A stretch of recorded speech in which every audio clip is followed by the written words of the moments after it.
But tonight I want to share in relation to that question on the topic, are you stuck in the past? And as always, there's a little check-in that I would love for us to do.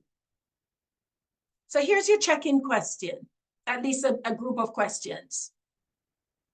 Let's check in. Let's check in for ourselves. I want you to get a piece of paper or a pen or whatever you have, your phone, your devices. A lot of them have notepads, and maybe answer these questions yourself. You don't need to answer them in the chat. This is private to you. I want you to use one word. If you could just choose one word to describe your life right now, what would that word be? So it could be anything. You could say it's boring, dull, miserable, unhappy, you know, non-progressive, whatever is that one word that you want to describe your life. What would that one word be? Are you satisfied with that? So that word, that description that you've just given, are you satisfied with that? Like, are you okay with that description? Remember, this is your honesty. This is your truth to yourself. To thine own self be true. Are you satisfied with that? What would you want to change if you would change anything? Maybe it's nothing. Maybe it's an aspect of that one word. You would want to change something. Maybe it's how you show up for yourself in that one word. You would want to change something. So what would you want to change? And every one of these questions has an answer. I want you to know this is your honest truth to yourself. So don't wonder, what if we ask you, you need to make it sound right? No, this is your answer. Do you feel ready to start to change something? Because many of us want to change things, but we're not always ready. Do you feel ready to start to change something? What do you need to get started? So that change you want, what do you need to get started?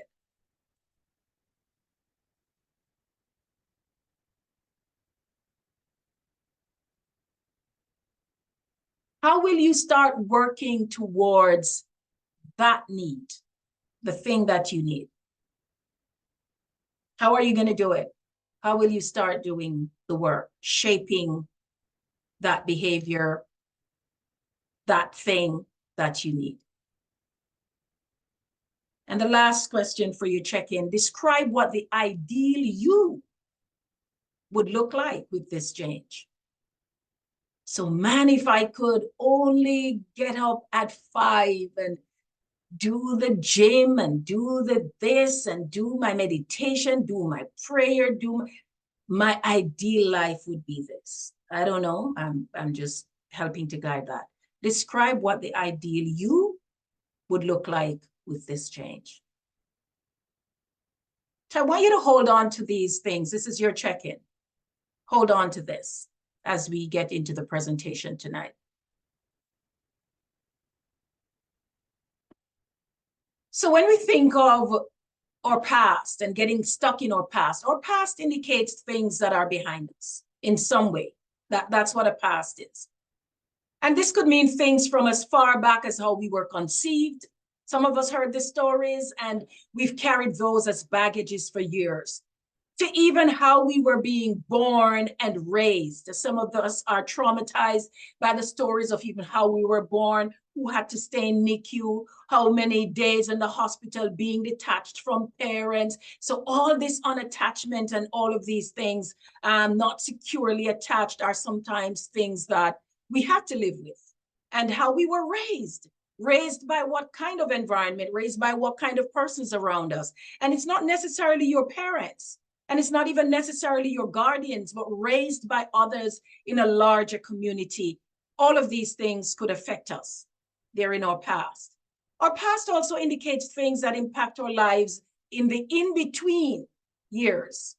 So that would set the stage for us in the birth, conception, and raising or development, as well as we continue to live our own lives and to grow into our own spaces and places. Things happen. Loads of trauma for some of us, have taken place between these in-between years. And so usually the things that hold us back, though, are not the positive things. They're often the things that impact us negatively. So how do we get past these? How do you get past that childhood sexual abuse? How do you get past the betrayal since you were a kid? How do you get past being looked over? How do you get past being passed up and punished and minimized? How do you get past these things? How do we let go from the things that have crippled us for a period in the past? And we read Mephibosheth's story tonight because his story, and that's exactly what 2 Samuel chapter 4:4 defines what happened to him, which is why I particularly did not just want us to look at just chapter 9, verses 5 to 13, because verse 4 of chapter 4 tells us exactly what happened to him, that his nurse dropped him. But why did she drop him? In an effort to escape for her life, in the shock and the grief and the loss that happened in Saul's house to Saul and Jonathan. This nurse was in a panic. Everybody was scampering, and the baby in her hand fell. And it wasn't the nurse who had that impact later, it was the child. For his entire life, he was lamed. And so things happened to us that were not your fault. It happened because of situations around us and crippled us for a period in our lives. So how do we get past something so critical and impactful that we are still frozen under its control today? Picture someone like Mephibosheth, since he was a baby until the time he was a grown adult, till David became king. And that crippling, that maiming, that thing that lamed him could have kept him stuck in that place for his entire life. But the text said he had a son. That's what we read about, which meant that he moved on in a way with his life. He never just stayed by himself and isolated. Despite the impact it had on him, he obviously had some relationship because he had a son. So how do we get past something so critical and painful, traumatic for some persons? And they're still frozen. Some of us are still frozen by this today. And so there are a few reasons that we could explore, and that's what I want to do tonight. I have put a disclaimer in this that this is a psychoeducational session. It is not therapy, and it should not replace getting professional help. So here's my question to you, because in our assessment as therapists and clinicians, one of the first things we need to know is what's really going on? What's bringing you into a place where you need support? Something is going on. And that's my question to you tonight. What's really going on for you? What's going on with you? When you want to talk with someone and they say, talk to me, what's up? That's the question. What's going on? And many things are always going on. Just be aware of that. We have lots going on. Someone wants to talk to you. It's never usually about one thing. It's a myriad of things. So can you list those things, or can you at least name a few? And so that's why the check-in questions at first were to get you pondering about some things, some stuff that are going on with you. Can you list them? Or can you just name a few of those things? Maybe there are too many to name, but maybe you could put 3, 4, 5, even 2 on a page and process that. And of all the things that you are going through, no money, no best friend, you've lost all of them, nobody to talk to really, a job that's not suitable for you. It doesn't feel fitting. It doesn't feel right. You're just grinding and doing it because you have the bills to pay. So many things. You've just lost some family member, or you've lost a best friend, or you've lost your pet. It could be anything. Your children are giving trouble. Your spouse doesn't understand. You're having familial relationship issues. Okay, which is causing you the greatest distress right now? We can't tackle everything. It's always one thing at a time. It doesn't matter how much we think we can multitask, one thing at a time. So which is causing you the greatest distress right now?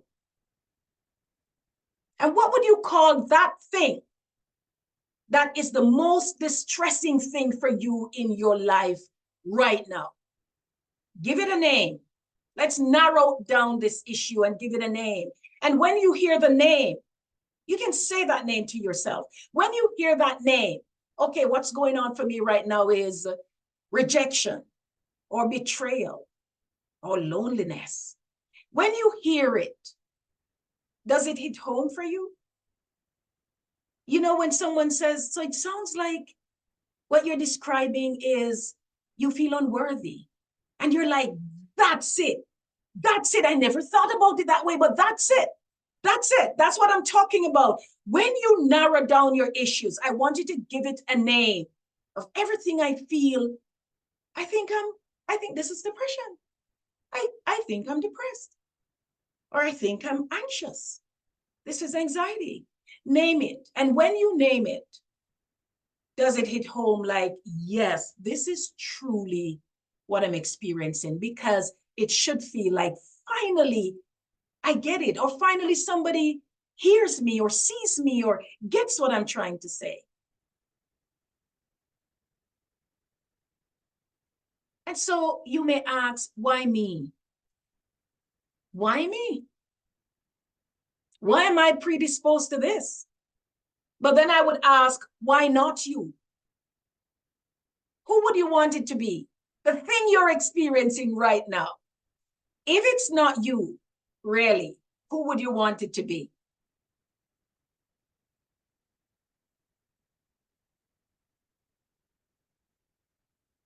Life chose you. This is your battle. And I know it sucks. I know it's hard to get and to understand that. Why do I have to go through this? I don't know why life chose you in that way. Maybe there are 10 siblings of you and it's only you. But why not you? Who else would you want it to be? Would you choose one of your kids for it? Would you choose one of your siblings for this particular distress that you're experiencing? Would you choose a colleague? Like, who would you really choose? Life chose you for this. And so this is your battle. I know it's a tough battle, but it's your battle. It's what is right now on your plate. So whether it's the time of your birth, I don't know. Whether it's a situation that's happening at the time, it could be a personal situation, why it's you. It could be because of the social status quo, why it's you. It could be because of domestic situations in your own family.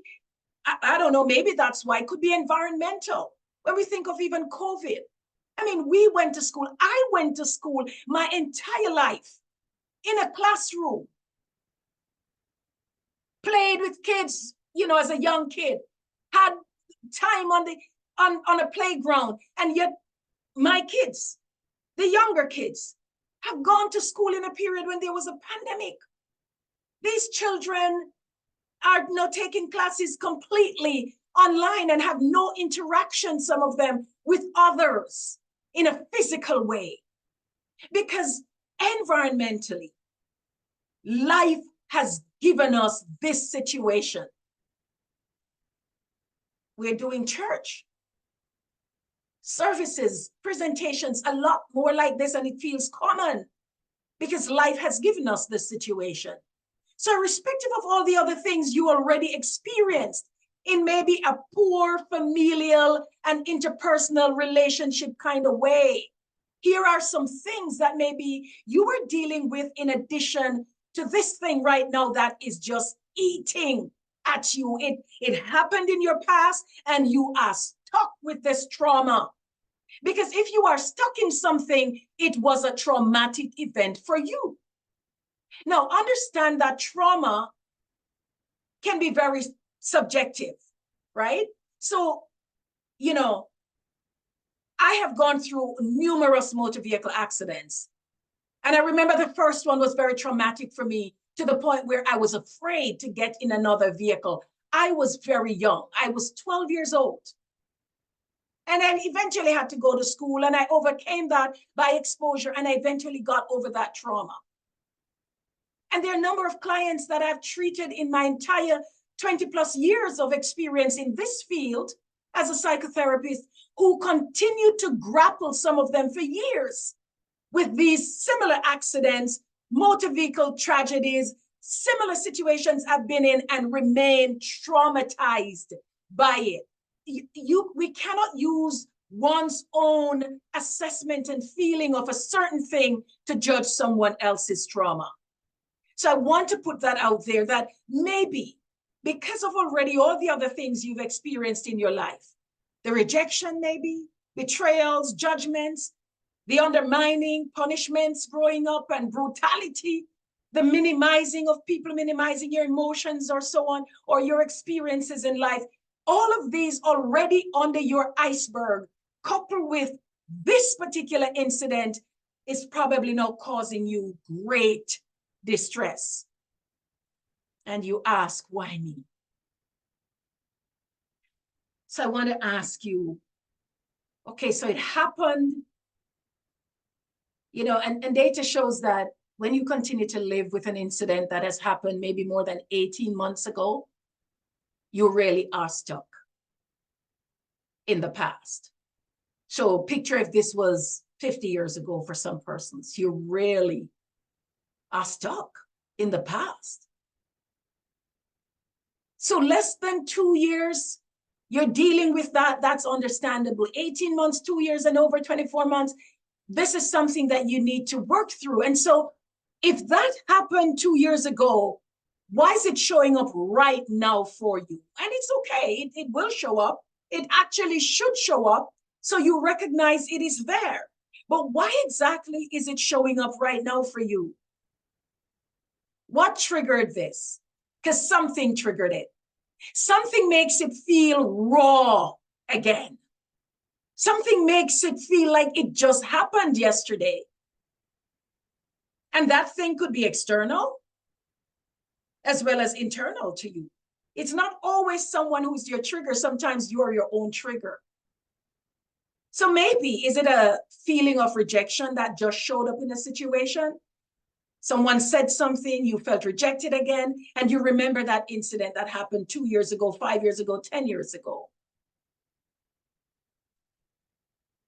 Is it humiliation? Somebody kind of shut you down in a meeting or in a family interaction. Is it shame that you're feeling? Is it a sense of vengefulness where you heard of someone else's story? It could be vicarious. And you remember your own pain, and you just feel vengeful, and you are beginning to feel resentful about this. And so it is triggering you because you have been there. That's why we say, been there, done that. You've been there. Is it disappointment?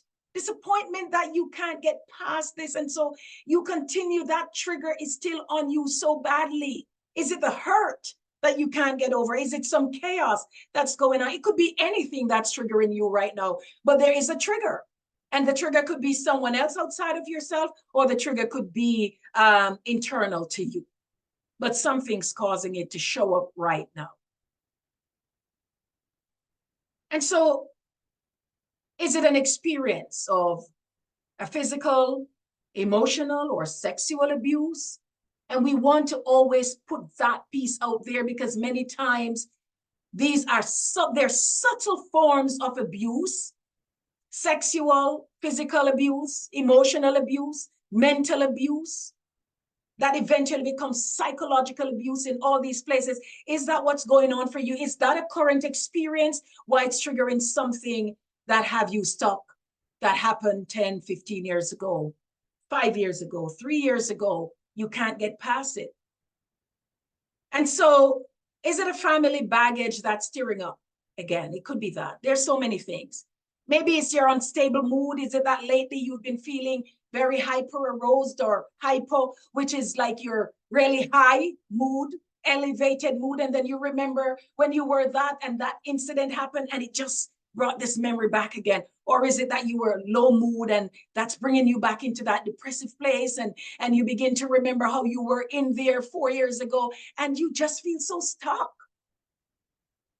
Is it a recent divorce or separation or a breakup that's going on in your relationship and your personal life? Is it poor physical health? You haven't been doing well. And so it's triggering fear in you that you're going to die, something's happening, something is causing that trigger, that thing. And these are current vulnerabilities. These are not the things keeping you stuck. These are the current vulnerabilities, the things that are triggering for the thing that happened that's really what's holding you stuck in the past. Is it maybe negative social relationships right now? You're losing all your friends, blocking everybody on social media? Or is it some unmet need that's showing up for you? Maybe physically you thought you would have been at a certain place or feeling a certain way, you know, and your mind is not in that place. Spiritually, you don't feel like you are growing. And all these unmet needs are driving you back into a place where that trauma is coming up again for you. So why me and why now? These are some of the reasons. But here's a question. So why are you still there though? Because it showed up, it happened Sunday, it happened 2 weeks ago. You know, you got a kick off with somebody at work and you felt like, you know, this was what happened 7 years ago, but you're still there today. Why are you still there? And there could be a number of reasons. These are not an exhaustive list at all in any way, but these are some things that probably are keeping you stuck in that thing, in that trauma since daddy left when you were 3, that trauma when maybe he never showed up at all till you were 13. I don't know, that trauma. Like, what's keeping you stuck in it? That lie that was told on you, that happened 25 years ago, 4 years ago, 7 years ago. Why 6 years? Why are you still stuck in this cycle? Is it that you're experiencing a mental illness, diagnosed or undiagnosed? You know, the depression maybe, that you find you have the dips, but you don't really know, and you're not acknowledging it, and you don't want to find out, and you're not seeking any help, or maybe the anxiety. So your mood is fluctuating so badly that you really are having a mental health challenge. And it could be other mental illnesses, right? Diagnosed, you're on medication, you know, things are changing, and it could cause you to feel stuck because there are side effects for these things. Let's face it. Is it that you're on alcohol or abusing some substance? And substance is not just marijuana and some cocaine and, you know, other hard drugs, as we may want to term it. Sometimes it's even prescription drugs. Sometimes it's abusing the medicines for colds and flus and the COVID we were talking about earlier, that we are abusing, and they can cause side effects, and they can create a cycle that you're in a place of whether you're sleeping too much, not being awake, not just paranoid, or whatever it is, right? Are you abusing anything that's causing you to feel stuck in this place because your cognitive, you know, mind is not functioning in the way it should? Or you're emotional? Is it social media pressure of some kind? Are you still here because stuck in that trauma and that thing in the past because you are judging yourself and you're so critical of yourself? You are your greatest critic and your worst nightmare. Gosh, you beat up on yourself. Is that what's really happening to you? And you feel hopeless just about yourself. and you feel like you're a failure, and you feel also like you're a loser. Is that what's going on for you? Do you feel a sense of helplessness, like you're in a place where there's no help available, no sense of escape, and so you're still stuck in that one thing sometimes that happened so long ago, right? They betrayed you at work, you left to another place, and you can't function in the new workplace because you keep remembering that past from the previous job, which probably was like 5 cycles ago, because you've changed jobs so many different times since, and you can't get past that. It's trauma. It's trauma. But why are you still there? There's something that's feeding it for you to still be there. Is it your perfectionism? That should never have happened to you? You should never be in this position? I mean, you of all the persons, because your life should be perfect. And in your head, this is what you want it to look like. You want to have a perfect slate, that you don't have anything damaging coming to you. But there is nowhere in life that anyone is guaranteed that. The scriptures don't support that. Life has not given anyone that. Everyone has suffered some mishap, some trauma at some point in their life, some more than others. For some persons, the impact is worse than others because, of course, impact will come to you based on how you can receive it. How you can receive it. There are persons who lose everything. Think of Horatio Spafford. Lost his children at sea, every single one. 4 kids, left his wife. Lost his law practice, lost his home, lost everything, and still got up and penned, when peace like a river attendeth my way, when sorrows like sea billows roll, whatever my lot, thou hast taught me to say, it is well. I'm going to get up from this. It is well. I'm going to rise up from, I don't know why life chose me, but it is well. What's keeping you there? He could have said, why me? I'm a renowned lawyer. I had a perfect family. I loved my children. Everything was going well. We were just moving to another country. He was moving, right? He went bankrupt. He lost the business. He lost his house. He lost his children. My God. And he never lost his mind.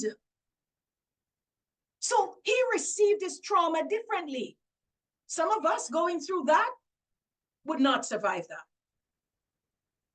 We'll lose our minds, get a nervous breakdown. God forbid, some people would get stroke, heart attack. Just can't make it because we have different tolerance level to deal with our trauma. So yes, I know you're not in the same place, but sometimes it's perfectionism that keeps people in their own trauma.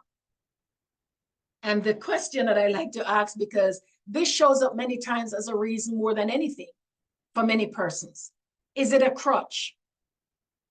Is your illness, is your trauma, is that thing that's in the past that happened there 21 years ago, you had this experience, is it a crutch for you? Because it gives you something to blame. If you don't have it, there's no story. You know, I stopped in a store recently, and just in giving me back, I paid cash, which was weird, but it was, I think, less than $5 I was paying for something. And I paid cash and she was giving me back the coin.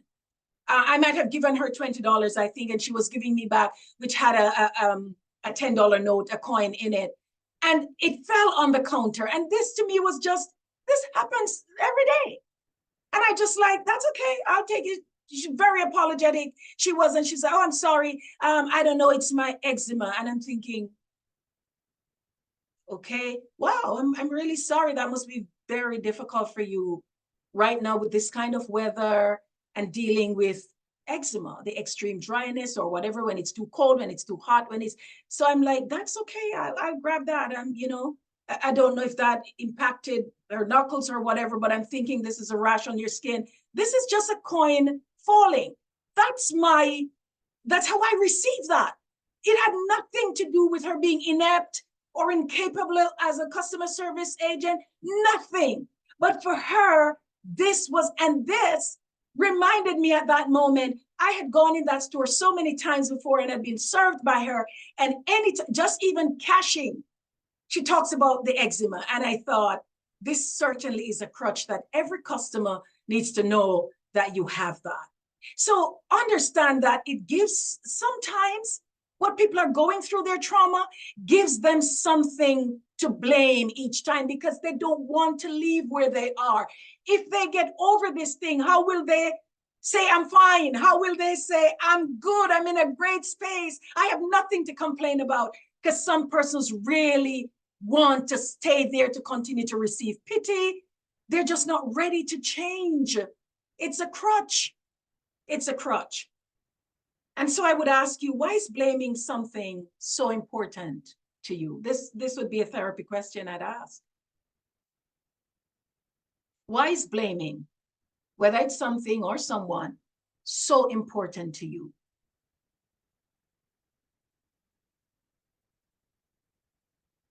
It's serving a purpose for you. What purpose is it serving? Because if you blame something or someone, it takes the blame from an introspective look. I just want to leave that there as you think on that.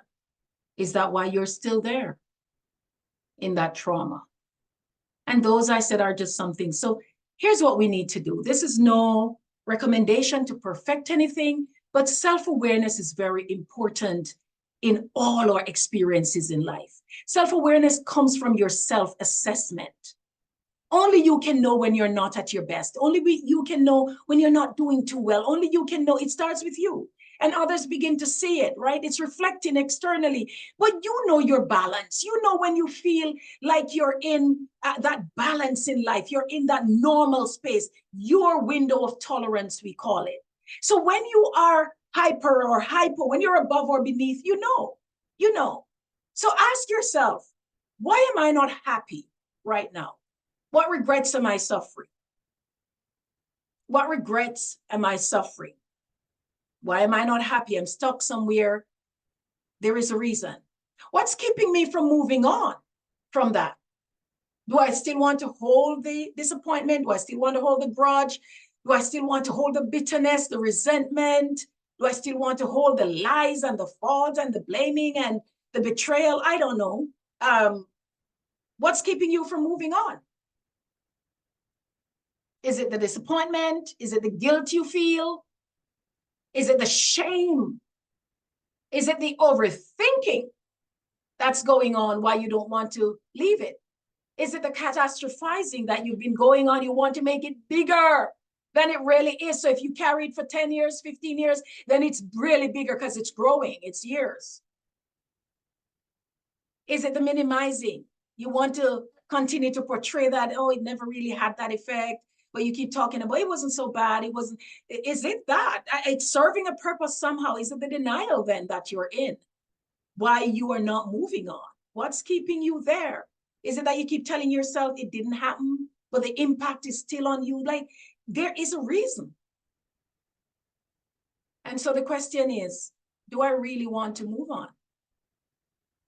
That's a self-assessment. Do I really want to move on from this? Do I want to give it up? Do I want to work through that trauma? Do I want to get over that thing? Am I ready to do it now? Is my past a crutch? It keeps me victimized. So if I keep having that story, it keeps me a victim. There's nothing wrong with your story. Your story doesn't need to victimize you. Your story can become the victory story in your book. It can become the thing you've been through is what becomes your story of victory to talk about. So you're not a victim. You're a victor over that circumstance. But why are you still stuck in it then? So it gives you an excuse. So here's a question in your self-assessment. How is that working out for me, really? How is it working out for me? Am I better for it? Am I miserable and disgruntled? How am I benefiting from this? You have to be able to answer that because you are benefiting in some way. In some way. What is the one thing that you could do then to change that? And what do you need to get started? I asked you that in the beginning. So here's some perspective in scripture, because I want to quickly say to you that you're not alone in being in a place where you've experienced trauma, you've gone through a lot. Throughout the Bible, there are so many influential people, men and women alike, who struggled with a past. And it's a past that could have crippled them. We read about Mephibosheth tonight. He literally called himself a dead dog. 2 Samuel chapter 9, verse 8. That's what he says. When David sent for him, why would you send for me? Why would you consider me a dead dog? His esteem was really to the ground, literally, as his posture. And yet, even though he thought that of himself, God located him in Lo-debar. God located him and promoted him. He found himself in a place where he was now ready to receive. So when David said, you will eat at my table, you will have everything your father and grandfather left, all the land's possession, you will have. He didn't refuse and say, I can't, my trauma is too much. I am crippled since a youth, since a baby. I don't deserve, I can't manage. He never did. He received it. So you have to be in a place where you are ready to receive despite what you currently think of yourself. Are you ready to let that trauma go and receive your new status, your new place? Because you can't hold on to the old and get to the new in any way. You have to let go of the past in order to reach towards the future. David was an adulterer and a murderer. David, the same man who was a man after God's own heart. And God confronted him. And David wrote about it. He says, my guilt has overwhelmed me like a burden too heavy to bear, in Psalm 38. And in Psalm 51, we know how he wrote that story out of his own mess with Bathsheba.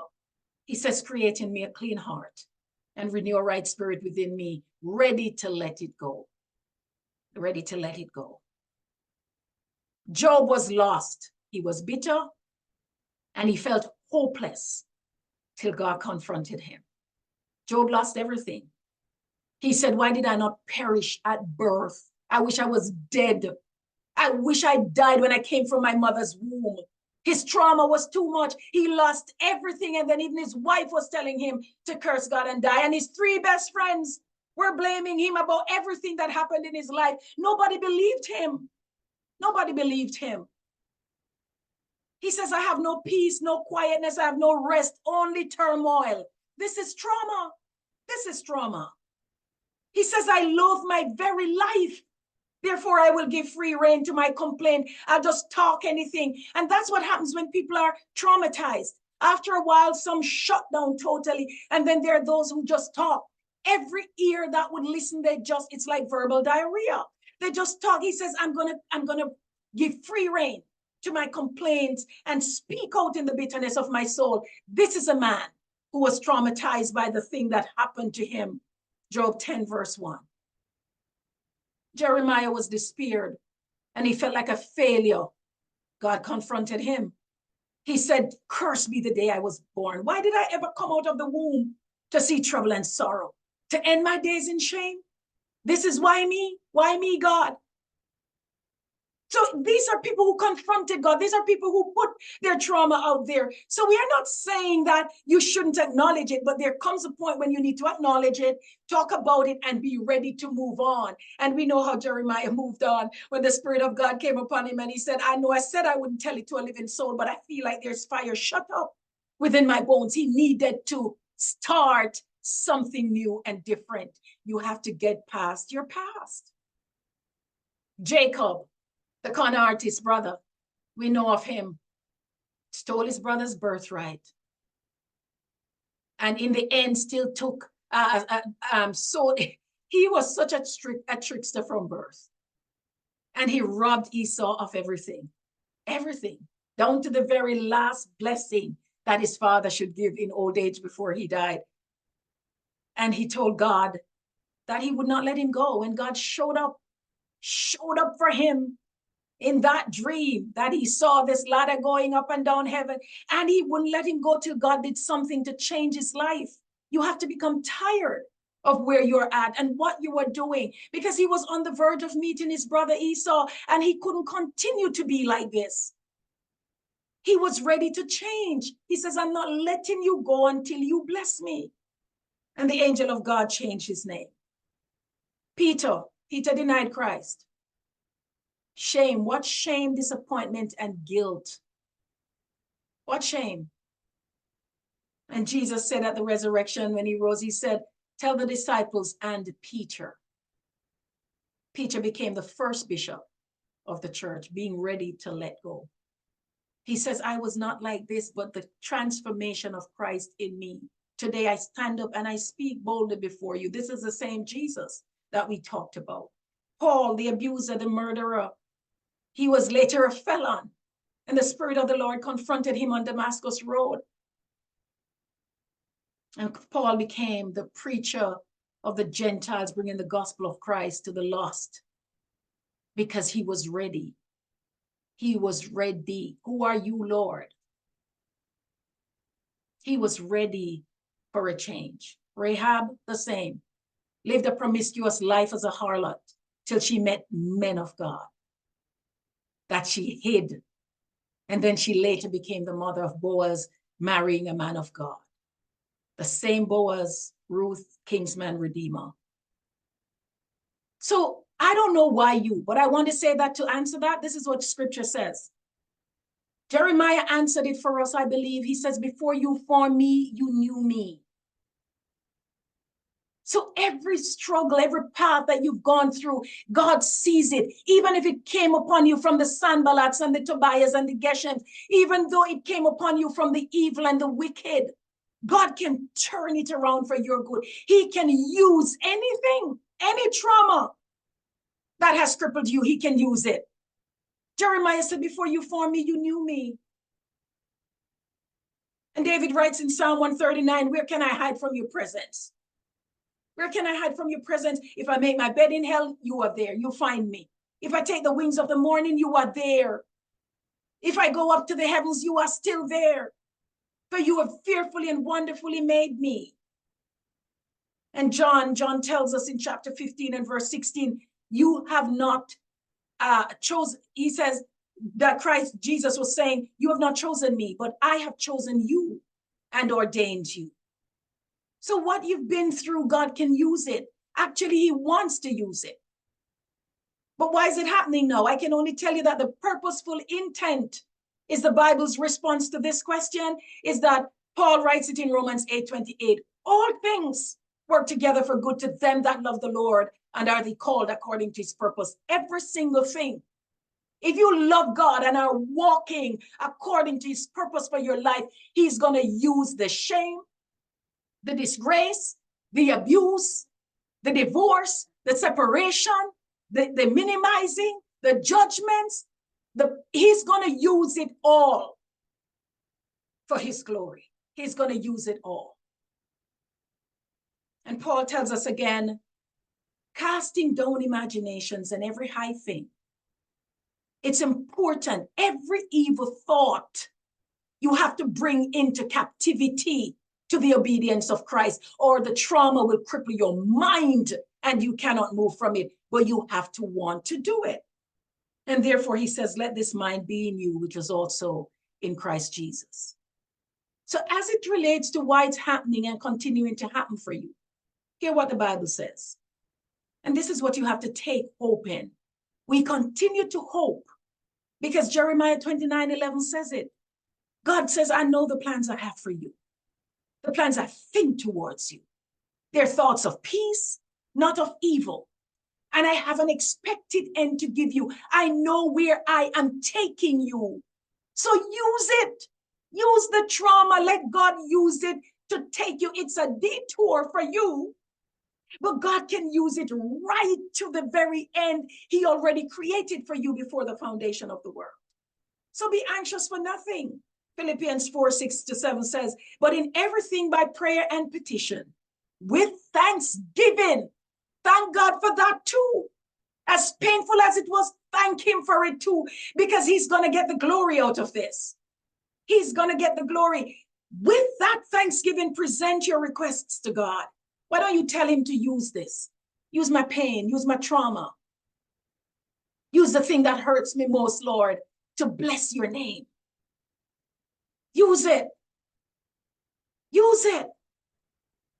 If God could use Moses' anger to make him a deliverer, David, in his pain, as an adulterer and murderer, and God could use that to create a kingdom eternal to his name. And the peace of God, which surpasses all understanding, will guard your hearts and mind. This is a slogan from my private practice because this was a slogan that came out of my own healing. Healing is a great feeling.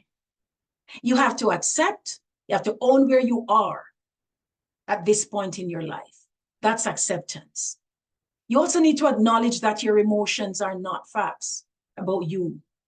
They're not. They're feelings. You're entitled to feel them, but they don't define you. And so they describe your shame from failing, but you're not a failure.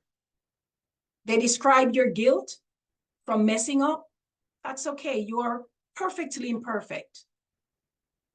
They describe your self-hate from all the abuse you've been through, but you are lovable and you're loved by God. They describe your denial from all the hurt, but you're a victor because you're still standing. You're still here. So be willing and ready to change. You are your greatest priority. If you are no good for you, then you are useless to everyone else. And so here's what you have to do. When you accept and acknowledge where you are, let it go. Be willing to let it go. So I don't know if that's a crutch too. You don't want to let it go because if you let it go, then you don't harbor any poison or venom against anyone. There's a reason why we want to hold on to a hurt. It acts as an ally in some way for us. But let it go. The only way you're going to get to where God wants you to go is to let go. Get whatever help you need to let it go. If it needs a therapy, get the help. If it's a mental health coach to guide you through it, let it go and get the help you need. And remember that it doesn't matter how skilled a therapist is, they can't work wonders or any magic for anyone until you are ready. You have to be ready. And that's why in therapy, we have a main goal, priority, and first and foremost is to find out if a client is committed to the therapy process. Are you committed to the treatment process? Are you ready for the work that will be required of us to work together until you achieve that goal or as close to achieving that goal? If you're not ready, then there's no need you go pay money for therapy. You have to be ready. You have to get to that place where there's something I want to change because it continues to affect me and I need to work on this. And so forgive those who hurt you. Forgiveness is for you. It's not for them. It's for you. You're the only one getting all kinds of terminal illnesses in your body from the stress of it, unforgiveness. It's for you. It's not for them. Jesus says, if you remember that your brother has aught against you, then leave your gift and go and make it right. Don't expect people who hurt you. You see, that again, expectation. You expect the persons who hurt you to come to you to make it right in order for you to have peace. It's rarely ever happened. You have to find peace in yourself by doing what is peaceful for you. And if that peace means you need to make it right, so you let go that thing from you, then that is for you. Don't honor someone by having them take your peace because you're sitting down for 20 years waiting for them to come and apologize. They won't.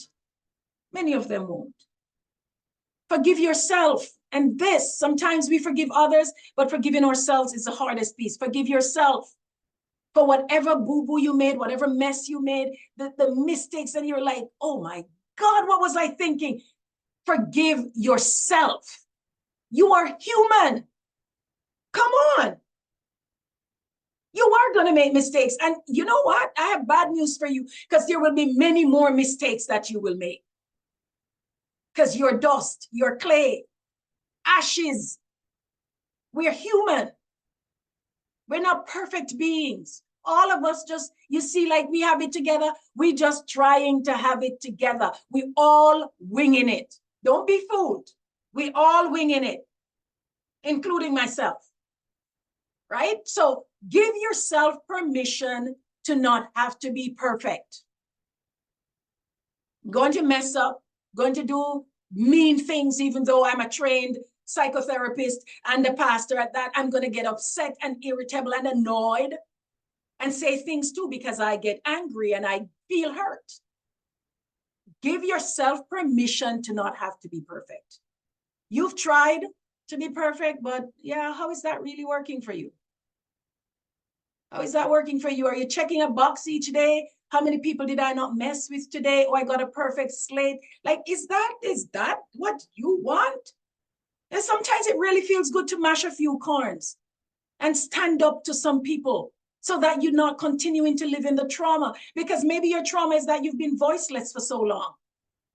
And I told one person some years ago, I said, I have been voiceless for many years of my life, and there's no way anybody's taking that from me. So I'm too sorry.